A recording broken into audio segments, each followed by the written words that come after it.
Kanina ni Ronally, sabi ni Pastor, kapag daw merong ataking gagawin ang kaaway sa atin, is uunahin niya yung malalapit sa atin. Amen po ba? Sino nakaranas? Na kung kailan ako naglingkod sa Panginoon, saka biglang namatay yung nanay ko, namatay yung tatay ko, nakulong, nasagasaan ako, nasagasaan yung kapatid ko, nagkasakit ng malala. Diba parang, Lord, ganito ba yung kapalit ng paglilingkod at paglapit ko sa'yo? Tama ba? Amen? Amen? Alam nyo, actually, hindi lang naman si Lord yun.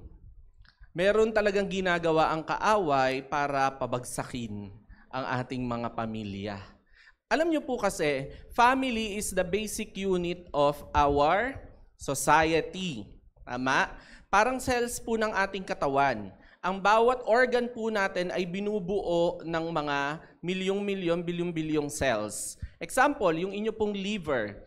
Ang liver po ay composed of multiple millions and billions of cells. And kapag tayo po ay nagkakasakit, we need to understand that the very bottom of our sickness, kumbaga ang pinaka-pinagmula ng ating sakit, ay nasa cellular level po yan. Ang nagkakasakit ay yung mismong mga cell. Hanggang sa lumaki ng lumaki, dumami ng dumami yung mga cell na may sakit hanggang sa mag-fail na yung organ. Ganon din po sa ating society. Kapag ang bawat pamilya po ay nasira, unti-unti pong masisira ang ating society, ang ating community, hanggang sa lumaki, maging buong Kabuyaw na, maging buong province of Laguna, hanggang sa buong mundo na. Ganun po siya. So now, in the same way, eto pong devil, gustong-gusto niya pong i-break ang ating society. Parte po kayo ng society na to ha. Tayo po ay target ng ating kaaway. Lalong-lalo na po ang ating mga pamilya. Okay. So today, we will talk specifically about broken relationships. Hindi ko ginawang broken family. Pang ano na yon, pang morning service. Yung mga broken family kasi sa mag-asawa na yun eh. Dito, dahil mga youth pa kayo, ang topic natin is broken relationships with our parents. Or, ang title po natin is fractured relationships. So, aminin po natin that we are living in a broken world. Tama ba?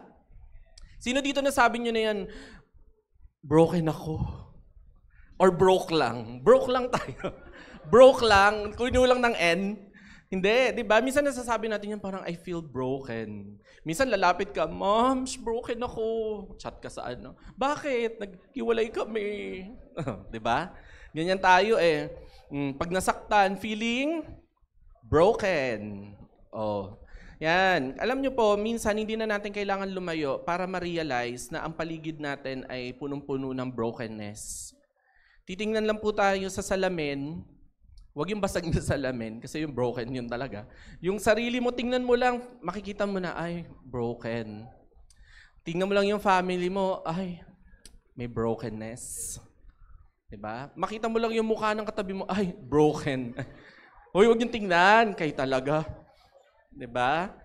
Our society, our family, and our relationships are broken. So bago po tayo magpatuloy, let's talk about ano bang meaning or definition ng fractured or broken.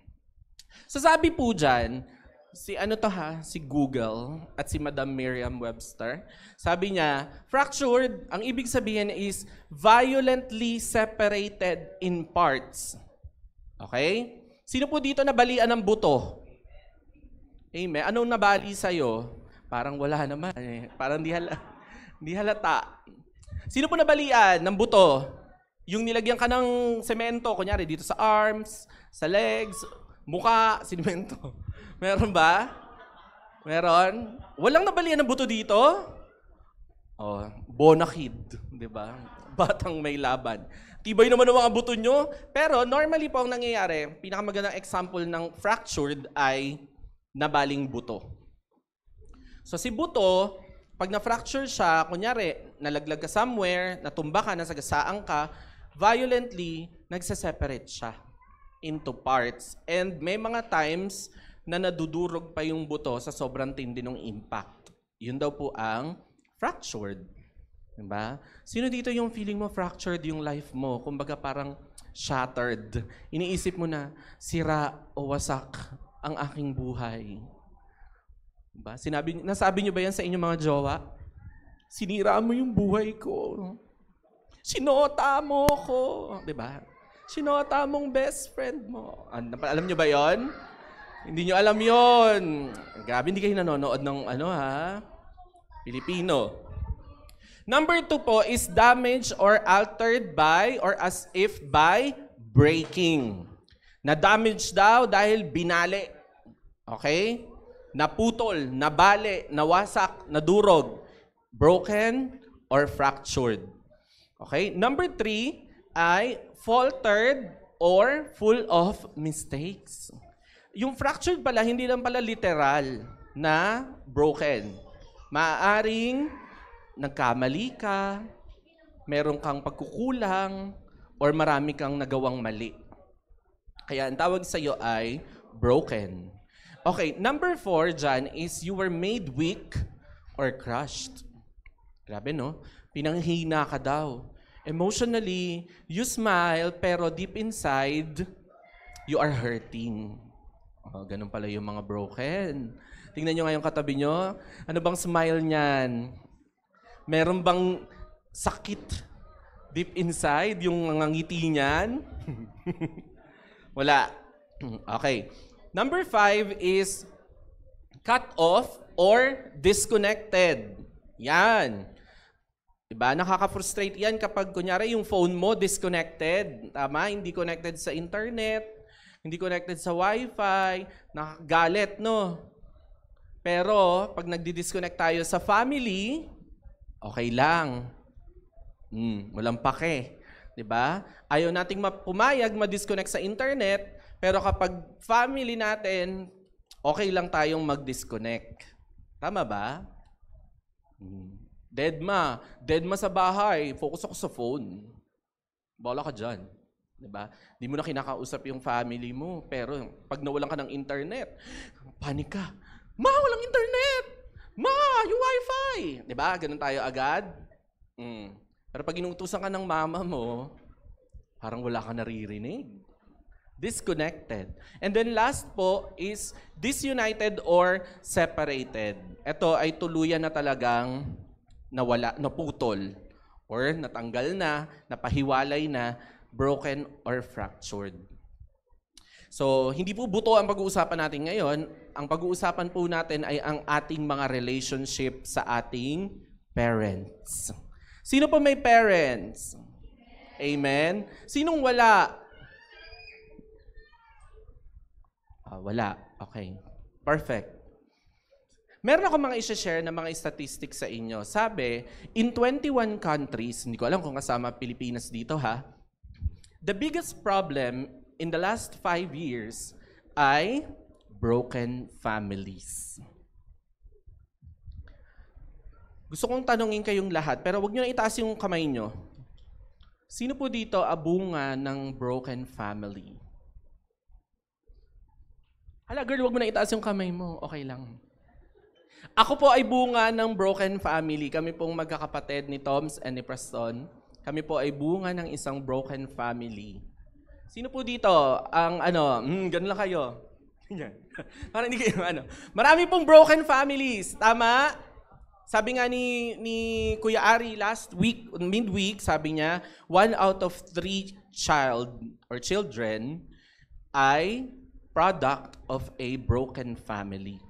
Grabe, no? 33.33% ng mga kabataan ay bunga ng broken families or dysfunctional families.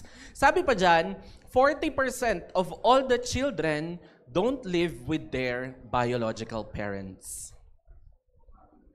Tama ba? Relate? 85% of children with behavioral problems come from broken families. 90% of homeless children come from broken families. Grabe, no? Mga fractured homes. Then, 71% of children who do not finish school come from broken families. Yan. Then, 63% ng mga suicides na nangyayari ay product ng mga broken families. Na-aching ako. Huwag kayo magulat pag bigla ako. So, 80% of, rape is motivated by displaced anger come from broken families. Alam niyo po, very important that we talk about family. This is why we should take a look on this kasi hindi po natin pwedeng palagpasin na hindi okay ang ating mga pamilya. Tama po ba? Tayong mga kabataan nagsusumikap na maging maayos yung relationship ng ating magiging asawa pero nawawalan po tayo ng pakialam sa ating mga pamilya. Nung nagka-jowa, ginawang mundo, nakalimutan ang nanay at tatay. Parang nakakalimutan niya na yung nanay at tatay pa rin ang nagpapakain at nagpapaaral sa kanya. Tama ba? Maya-maya, mas masasakit pa yung mga maaano natin. Diba? Asawa ka man, ama ka man, ina ka man, anak ka man, we have to fight for our families. Amen? Wag niyo pong susukuan ang inyong mga pamilya because the enemy is working on the background to distract and destroy our families. Sabi po ng Lord in John 10:10, the thief comes only to steal your family, kill your family, and destroy your family. That's his goal. Sirain ang ating mga pamilya. And very successful po si Satan sa mga plano niya sa panahon natin ngayon. He's been doing it for years na. 'Di ba? And sa dami po ng mga nagiging broken, ang tanong po kasi diyan, paano ba? Paano ba tayo nagiging broken? Paano ba tayo nagkakaroon ng broken relationship with our parents? Yung ba yung talagang gusto ng Panginoon na mangyari sa ating mga buhay? Yung ba yung plano niya maging broken, magka-suffering, magkaroon ng hirap, magkaroon ng sakit? Yung ba yung plano ng Lord? Hindi, 'di ba? Hindi po 'yan ang plano ng ating Panginoon. Sige, bakit ba tayo nag-end up na broken? Sabi po in Genesis 1:27-28. Dito 'yun mag-uumpisa. Sabi po, so God created mankind in His own image. Okay? In the image of God, He created them. Male and female, He created them. In verse 28, sabi doon, God blessed them and said to them, be fruitful and increase in number, fill the earth and subdue it. Rule over the fish in the sea and the birds in the sky and over every living creature that moves on the ground. O hindi pa ito yun. Hindi mag-alala. Alam niyo po, immediately after creation, the first act of God as far as humanity is concerned, is He wants to bless them. Tama? Gusto po ng Lord na nung ginawa ng Lord ang tao, ang unang-unang binigay ng ating Panginoon ay blessing. Sabi po dyan, di ba? Be fruitful, increase in number, fill the earth, pangunahan nyo, pangalagaan nyo ang aking mga creatures. Di ba? Lahat ng nandito, kayo ang mamamahala. May blessing na binigay ang Lord. Ang gusto ng Panginoon po kasi sa atin at sa ating pamilya, tayo ay mga blessed, maayos, at namamanage ng kung paano dapat siya i-manage. So from the very beginning, man was blessed by God. Maayos po talaga. Malinaw na ang heart ng Panginoon is to bless our family. Bless the man. Pero anong nangyari? Saan ba nag-ugat yung mga broken families? Sige, basahin natin to. Liit, no? Pero sana kita nyo. When the woman saw that the fruit of the tree, this is Eva in Genesis 3, sabi dyan, when the woman saw that the fruit of the tree was good for food, Eva, and pleasing to the eye, and also desirable for gaining wisdom, she took some and ate it. She also gave some to her husband who was with her, at kinain din naman po ni Adan. So in verse 7, then the eyes of both of them were opened. Ito na. Dito na po pumasok ang pagkasira ng ating mga relasyon. Sabi dyan, they realized that they were naked. Nakita nila, yung ba't ako? Oh my God. So, they sewed fig leaves together and made coverings for themselves. Verse 8, and then the man and his wife heard the sound of the Lord God as he was walking in the garden. Narinig nila, naku, papalapit ang ating Panginoon. Hubo tayo. So, ang ginawa po nila, they hid from the Lord God among the trees of the garden. Nagtago sa likod ng mga puno. Pero, eto na, tinawag ni Lord si Adam. Sabi niya, saan ka, Adan? Ganyan. Sumagot naman tong si Adan, sumisigaw siya, Lord, Lord, nandito ako, Lord. Sa likod siya ng puno, sabi niya, I was afraid kasi I was naked. Kaya, nagtago ako. Okay? Sige, ituloy natin yung story nila. And he said, sino nagsabi sa yung hubo ka? Nakakatawa, no? Parang ganun yung usapan nila ni Lord noon. Sino nagsabi sa yung hubo ka? So ngayon, bilang na-realize ni Lord, kinain mo ba yung prutas na nandun sa gitna ng garden? At ito na po ang napakagandang sagot ni Adan. Yung babae na binigay mo sa akin, pinakain ako ng prutas. Sabi niya, pero kinain ko naman. Verse 13, then the Lord God said to the woman, ikaw, Eva, bakit mo naman yun ginawa? Di ba pinagbawalan ko na kayo? Ang ginawa naman ni Eva ay, kasi yung ahas, tinempt ako, kainin ko daw. Wala naman daw mangyayari. Sige, tuloy natin kung anong nangyari sa kanila. In verse 22 to 24, sabi dyan, the Lord God said, the man has now become like one of us, knowing good and evil. Ito na yung kinain na nila yung fruit, ha? He must not be allowed to reach out his hand and take also from the tree of life and eat and live forever. So the Lord God banished him in the Garden of Eden. Pinalayas po si Adan at si Eva sa Garden of Eden to work the ground from which he had been taken. After he drove the man out, he placed on the east side of the Garden of Eden angels and a flaming sword flashing back and forth to guard the way to the tree of life. So, nangyari po, yung relationship ni Adam and Eve sa ating Panginoon, naging broken, fractured. And yung relationship naman po ni Adam and Eve, dahil nagsisihan, naging fractured din. Pumasok ang pagkasira ng mga relasyon dahil sa simpleng disobedience. Alam niyo po, the reason why we are experiencing fractured relationship is because of sin. Ang salarin ay kasalanan. Tandaan niyo po yan. So, let's talk about two things on why children's relationship to their families gets broken. Number one, shame. Or, ano pong Tagalog ng shame? Parehas. Same. Hindi, joke lang. Shame. Anong Tagalog ng shame? Ano? Grabe. Walang, hindi alam. Kahihiyan. Lakasan nyo. Mag-confident kayo. So the first thing that they felt the moment they ate the fruit, ano? Nahiya ako, hubad ako.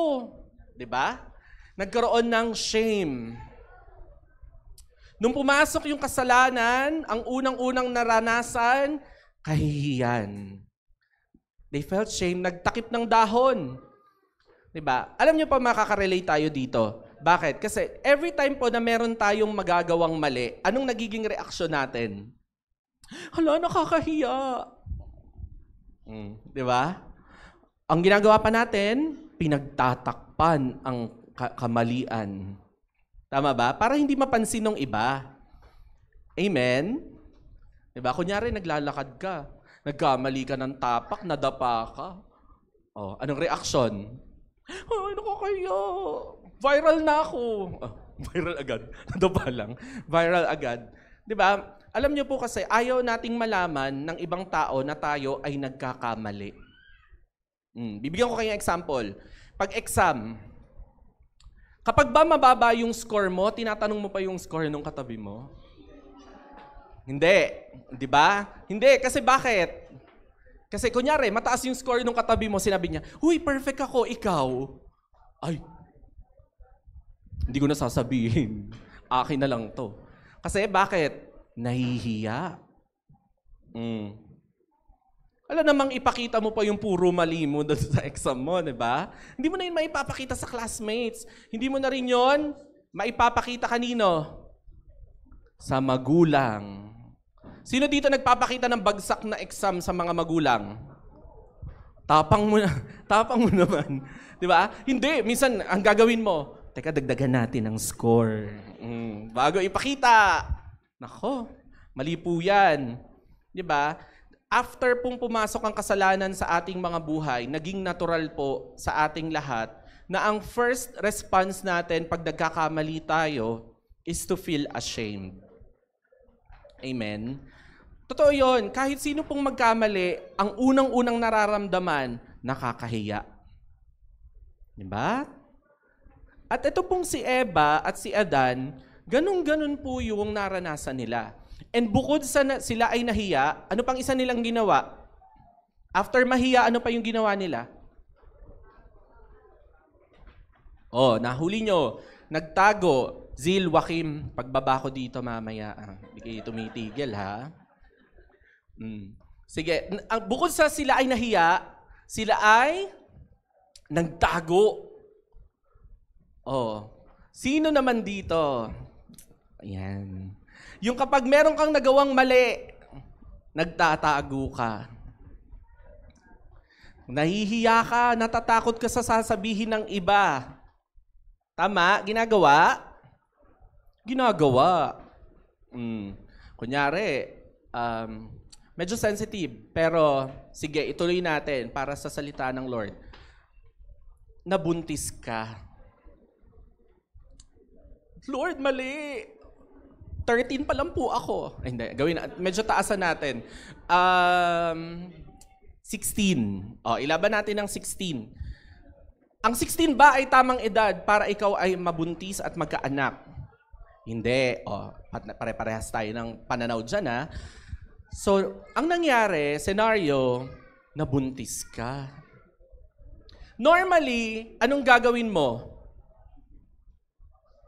Anong gagawin mo? Iiyak ka. Iyak ka, syempre. Buntis ako.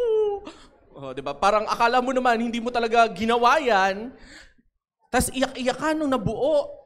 Di ngayon, hindi mo masabi sa mama mo. Hindi mo masabi sa nanay at tatay mo. Bakit? Bugbog ang aabutin mo. Diba?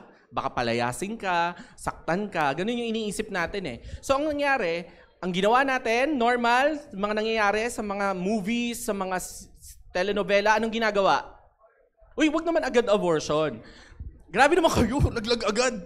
Hindi. Itatago niya muna yon. Tama? Hindi sasabihin sa magulang na siya ay buntis. Anong sinusuot? Maluluwag. Uy, wag duster, halata ka, duster. Bigyan kitang tip, t-shirt lang ng malaki.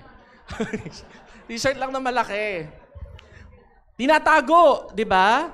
Hindi pinapaalam, kunyari. Wala lang, lumalaki lang kunyari yung tiyan. Nung napansin ng magulang, ba't parang ang laki ng tiyan mo? Sasabihin, hindi nagsamgyup kami. Hindi talaga ina-announce. Hanggang sa, hindi mo na kayaning itago kasi sobrang laki na. Doon mo ngayon, sasabihin. Alam niyo po, ang nangyari kay Eva at Adan, though hindi sila nagbuntis nung sila ay nakagawa ng kasalanan, alam kaya ng Lord kung ano yung nangyari? Alam niya yun. And sa tingin nyo, yung mga magulang nyo, yung mga tinatago nyo, sa tingin nyo hindi nila alam? Alam po nila yan. Iniintay lang nila na sabihin nyo mismo sa kanila kung ano yun. Tama? Yan. So, pakinggan nyo po ito. Ang sumisira sa relasyon ng magulang at ng anak ay kapag ang anak nagkamali, nag-uumpisang mahiyang magsabi sa magulang. Bakit? Kapag po kasi inalisan natin ang karapatan ng ating mga magulang na malaman na tayo ay nagkamali, dinidisconnect natin yung sarili natin sa kanila. inaalis natin yung respect and honor na meron tayo sa ating mga magulang. Why? Kasi binabaliwala natin yung pagiging magulang nila sa atin.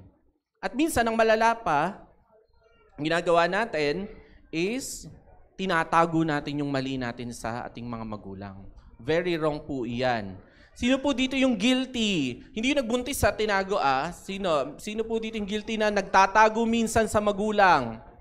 Na may jowa ka na pala, hindi alam ng nanay at tatay mo. 'Di ba? Hanggang sa naghiwalay na kayo, hindi pa rin nalaman ng tatay at nanay mo. Grabe. Grabe, no? Sabi mo, may babayaran sa school, pero binili mo ng bulaklak yung jowa mo. Ay, Diyos ko. Lord, sabi, Ma, may babayaran, may field trip kami, ganito yung bayad. Binili ng teddy bear, binili ng chocolate, malala, binili ng cellphone. Ay, grabe, no? Common na common po iyan. Diba? Na kapag meron tayong hindi nagagawang mali, tinatago sa magulang, pero ang mapapansin nyo, kapag tama yung ginawa, anong nangyayari? Proud na proud. Papasok pa lang ng pinto, nakaganyan na yung exam. Uy, perfect! Perfect ako. Diba? Yun yung sinasabi sa mama. Pinipili natin kasi kung ano yung pwede lang marinig, gusto lang nating marinig sa parents natin. Yun lang yung nilalapit natin sa kanila. Mali po yan. Diba? Ang makikita lang natin sa social media, yung achievements, yung mga pasang grades, yan, no? Yung sinagot ako ni ganito, yung mga travels, yung mga magagandang bagay. Di ba? Ano mapapansin nyo sa social media? Meron ba nagpo-post ng mga utang nila? Meron naniningil, pero hindi mo ipopost yun na ito po ang listahan ng aking mga utang. Walang ganon. Meron ba nag-post ng bagsak na exam? Wala. Diba? Kapag hindi maganda, hindi pinapakita. Sino dito yung hindi pa napopost ng jowa? Baka isa kang malaking pagkakamali, kaya hindi ka maipakita. Diyos ko. Baka may ibang mag-claim. Uy, jowa mo din yan.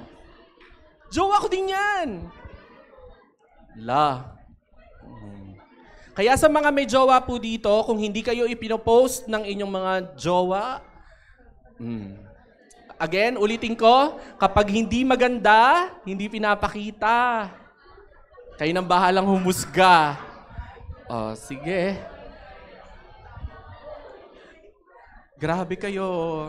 Tingnan nyo, alive na alive kayo kasi danas na danas ang hindi maipost sa social media. Bukod sa tinago, yan na. Okay, bumalik na po tayo sa pakikinig ng salita ng Panginoon. Alam nyo po kasi, kapag tinago po natin sa ating mga magulang yan, imbis na makatulong yung mga magulang po natin para maitama yung mali na ating nagawa, inaalisan po natin sila ng karapatan by hiding our mistakes from our parents. Pero pag sa kaibigan mo, ikikwento mo kung ano yung mga kalokohan mong ginawa, hindi ka nahihiya. Tama? Iniwan ka na, nabuntis ka na, sinaktan ka na, niloko ka na, iniskam ka, pinerahan ka. Pero kung ikwento mo sa tropa mo, parang okay lang. Pero yung mama at papa mo, walang alam sa nangyayari sa kung anong ganap ng buhay mo. Sa magulang natin, tinatago natin, pero pag sa kaibigan, hindi. Alam nyo, baka sabihin nyo, ito naman si Kuya, parang ayaw nang may kaibigan kami. Hindi po yun ganon. Hindi sa sinasabi kong maling mag-open up sa friends. Normal po yan. Pero di ba mas appropriate na alam ng magulang mo na nagkamali ka kesa sa kaibigan mo? Bibigyan ko kayo ng senaryo. Ituloy natin si Buntis. Kapag ba umabot na sa point na manganganak ka na, o kung lalaki ka, nakabuntis ka, sinong tutulong sa'yo? Yung friend mo na kinikwentuhan mo? Yung ba yung mag-aalaga ng anak mo kasi kailangan mo nang magtrabaho? Yun ba yung magpapalaki at magbibili ng gatas ng anak mo kaysa sa magulang mo? Sino? Parents, di ba? Si parents ang laging nagiging kasama, katulong, kaagapay, kakampi kapag tayo po ay nagkakamali. So sana, youth, wag po kayong matakot na mag-open up sa inyong mga parents. Nag-iintay lang yan na kayo ay magkwento. Diba? Papagalitan kayo, yes, kasi mali ka eh. Diba? Kukutosan ka muna, balusin ka muna ng sinturon yan, pero sa dulo niyan, tatanggapin pa rin yan ikaw. Bakit anak ka niyan? Pag nagkagipitan yung kaibigan mo, sure ka, kakampihan ka niyan? Sa una, oo. Tutulungan ka niyan. Pero yung palakihin kunyari, nagkaroon ka ng anak, 'di ba? Nakulong ka. Sino ba magpapiyansa sa iyo? Magulang mo. They can give advices, yes. Pero syempre, magulang pa rin natin ang nakakakilala sa atin at makakapagbigay ng mga real advice. Lalo na if your parents ay talagang mga Christians din, makakapagbigay din talaga sila ng mga godly advices based sa salita ng ating Panginoon. Amen? So in Ephesians 6, sabi po dyan, 6:1-3, Children, obey your parents in the Lord, for this is right. Verse 2, honor your father and mother, which is the first commandment, with a promise, so that it may go well with you and that you may enjoy long life on earth.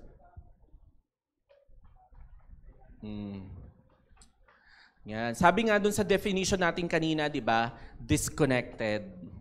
Baka naman kasi, kaya tayo nagkakaroon ng feeling of disconnection is because tayo mismo sa sarili natin ang nagde-decide na mag-disconnect with our families.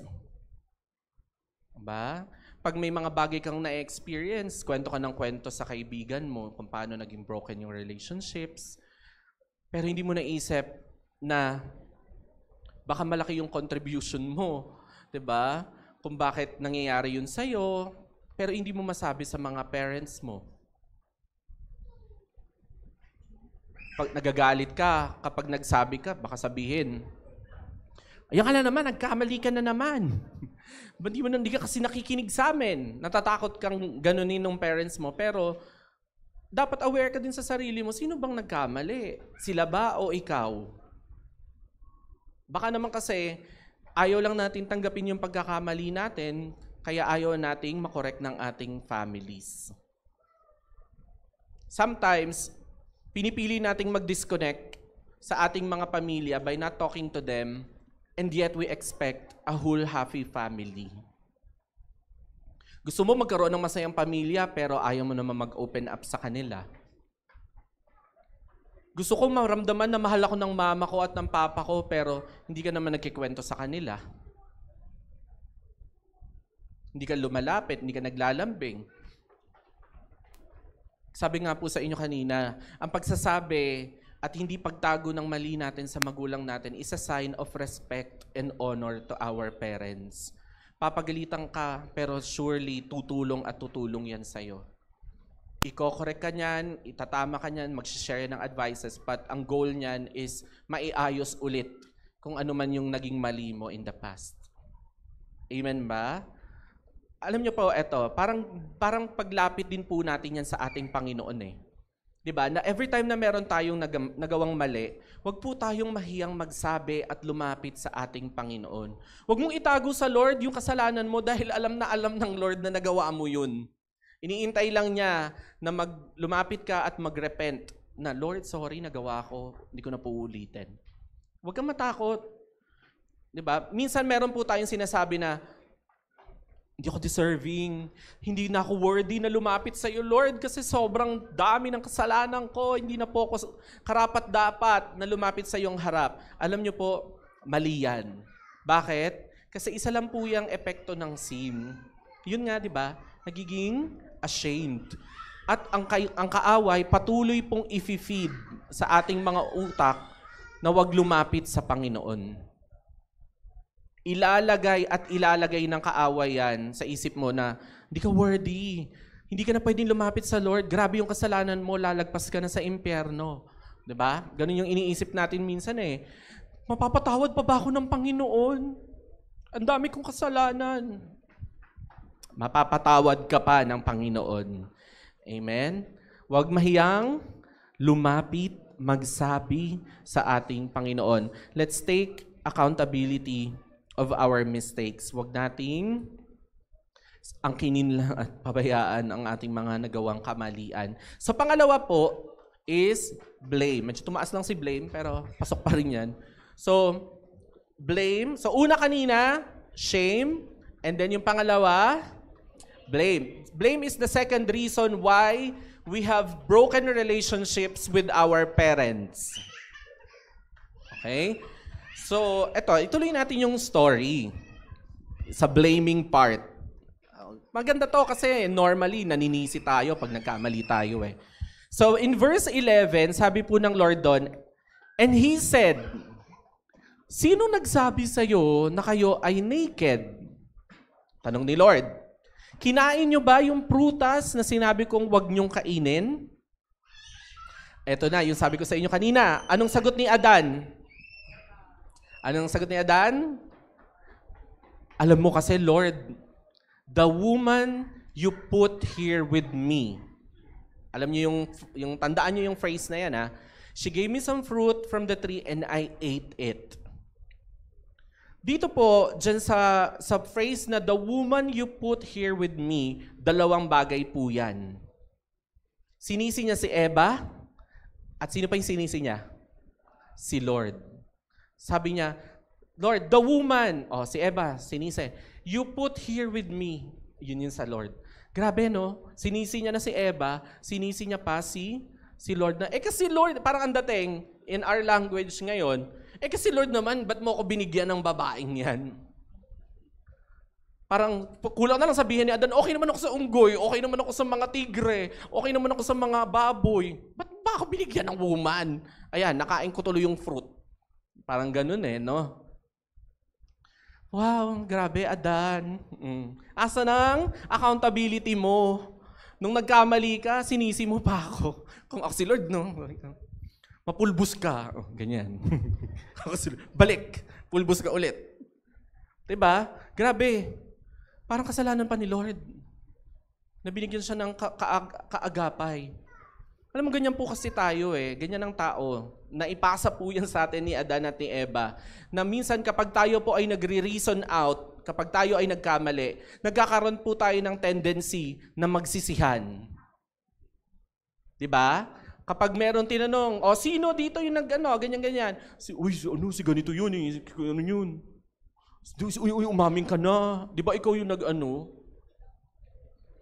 Walang gustong umangkin ng pagkakamali. Ang gusto, isisi. I-blame sa kapwa. Yan. Tuloy-tuloy po ang blaming game. Puntahan natin si Eva. Then the Lord God said to the woman, Eva, kasi di ba sinisi si Eva. Pinuntahan tuloy ni Lord si Eva. Eva, bakit mo naman yung ginawa? Si Eva, nag-blame.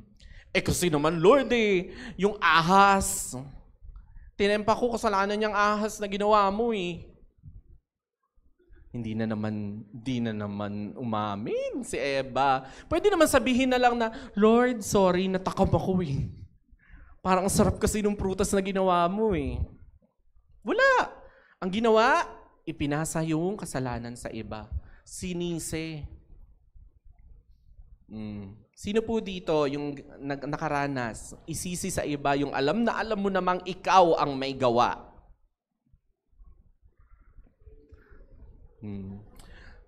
Yan. Alam mo, di sa school na nangyayari yan. Nag-uumpisa yung mga ganyang culture. Sa bahay pa lang minsan, common na common po yan. Natural na minsan sa magkakapatid, nagsisisihan. Amen? And eto pa, dalawang klase po kasi ang blaming. Blaming nung sa ibang tao, at meron naman biniblame mo naman yung sarili mo. Eto naman kumbaga, isisisi mo ba sa iba or sisisihin ko yung sarili ko? Etong sisisi sa sarili, eto yung part na, ako na naman lagi may mali. Ganyan. Pag pinapagalitan, ako lang lagi masama. Ako na yung malas, ako na yung pabigat. Ganyan. That's victim blaming. O baka parang, ikaw yun, self-inflicted blame. Parang, diba? Minamalit mo yung sarili mo. Parang, wala. Sino po nakaranas ng ganyan sa magulang? Lagi na lang ako nakikita nyo. Pero si ganito, hindi nyo naman napapansin. It's either we blame others or we blame ourselves. Kakanood nyo yan ng K-drama eh.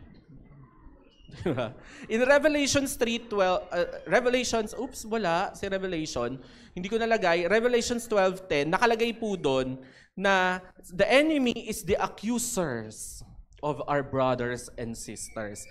Pinupush po ng kaaway na akusahan natin ang ating mga kapwa-tao. Kasi yun po talaga yung gusto niya. Mag-akusahan tayo ng mag-akusahan na kasalanan mo to, kasalanan to ni ganito, kasalanan to ni ganito. Pero hindi po natin maamin na tayo din naman ay nagkamali. Diba? Minsan kahit wala namang ginagawa yung parents natin, ang sisi laging nasa kanila. Kasi kayo eh. Kasi kayo. Parang, may mga times na nagmi-miss din naman po ang ating parents, pero nung tayo ba ay gumagawa ng alam nating mali, naisip ba natin minsan kung kaninong desisyon yun? Diba? Sino bang gumawa ng pagkakamali? Bakit isisisi natin sa ating mga magulang? Nawawalan po kasi tayo ng accountability. Nawawalan tayo ng pagtitake ng responsibility sa ating mga mistakes. Yung parents po natin, nandyan po sila as our guide. But, buhay mo pa rin po yan. The decision is still all yours. Hindi sa pinupush ko kayo na, sabihin, baka mamaya pag uwi nyo, sabihin nyo sa magulang nyo, desisyon ko to, buhay ko to sabi ni pastor. Buhay ko to, wala kang paki dito. Hindi ganun yun Nandyan ang ating mga parents to guide us, to love us, to lead us to the right direction, pero buhay mo pa rin po iyan. Whatever decisions you make in your life, kung ano man ang maging resulta nun, you have to be accountable. Mali man o maganda yung nagawa natin, wag po nating isisi sa iba. Let's take responsibility and then ask for our parents' guidance. Okay? Wag nating isisi sa iba. Yung malinaw naman na alam nating pagkakamali natin. So, yan yung dalawang bagay na nagiging major reason why naka-cut off ang relationship ng mga kabataan to their parents. Nahihiya. Yung pangalawa, sinisisi ang parents kung bakit sila lumaking ganun. Sinisisi ko kayo kasi hindi nyo naman ako minahal. Hindi ko po naramdaman sa inyo yung pagmamahal, kaya lumaki po akong ganito. Nahihiya po kasi ako magsabi sa inyo kasi parang lagi nyo na lang po akong papagalitan kapag nag-open up po ako. Kaya unti-unti pong nagkakaroon ng gap yung relationship natin sa ating mga parents to the point na wala na, broken na ang ating relationship. Nakakilos na si enemy. So anong plano ng Lord dyan? Ano yung redemptive plan ng ating Panginoon? Kasi alam nyo po, ang Lord, gusto niya na makabalik tayo doon sa place of blessing. Kasi once na mag-disconnect po tayo sa ating family, mag-disconnect tayo sa Lord, let's say, nawalan tayo ng relationship sa Kanya, nawawala din po yung flow ng blessings. Nawawala yung flow ng favor. Nawawala yung flow ng anointing. 'Di ba? So gusto po ng Lord, makabalik tayo sa place na yon. Kasi yun po ang initially plano talaga ng ating Panginoon. So from broken relationships with our parents, broken individuals, ang ginawa po ng Lord, sabi niya, parang kailangan na ng tulong ng mga anak ko. Alam mo kung ano ginawa niya? He sent Jesus. Pinadala po ng ating Panginoon si Jesus para, anong gawin? Kunin ang shame, kunin ang blame, ang pain, ang hatred, ang lahat ng mga naranasan mong masakit, alisin sa'yo, ilagay sa Kanya para yung relationship mo with your parents will be restored. In Isaiah 53, 4-5, sabi dyan, "Surely He took up our pain and bore our suffering. Yet we considered Him punished by God, stricken by Him, and afflicted. He was pierced for our transgressions. He was crushed for our iniquities," mga pagkukulang. "The punishment that brought us peace was on Him." Grabe, no? "And by His wounds we are healed." So God's love for us saved us from shame and blame. Niligtas po tayo ng Panginoon sa mga ganyang klaseng epekto, resulta ng kasalanan na alam niyang sisira sa relationship natin with our parents. Sa mga nakapag-EGR, sana na-experience nyo, na alisin ng Lord sa inyong mga puso yung ganyang kabigatan so that you can have a restored relationship with your family. Sana pag-uwi nyo, no, kagabi ba yun? Kagabi yun, di ba? Sana pag-uwi nyo kagabi, niyakap nyo man lang yung parents nyo, nag-thank you man lang kayo, "Ma, sorry ma." Diba? Sana nagganong kayo man lang na, "Mali po pala ako." Na ganun sana kayo. Para, di ba, pagpapakita yun that you are restored by God. Wala na akong bigat, wala na akong pain, wala na akong kahit ano. Binilet go ko na lahat yan, binigay ko na kay Lord. Ang meron na lang sa akin is peace and love, gentleness, kindness. Diba? And restored relationships. Sabi pa po dito, malapit na tayo matapos, in 2 Corinthians 5:21, "God made Him who had no sin to be sin for us." So, grabe, no? Ginawa ni Lord si Jesus Christ ng walang kasalanan para siya ang kumuha ng lahat ng kasalanan natin. In Him, so that in Him, we might become the righteousness of God.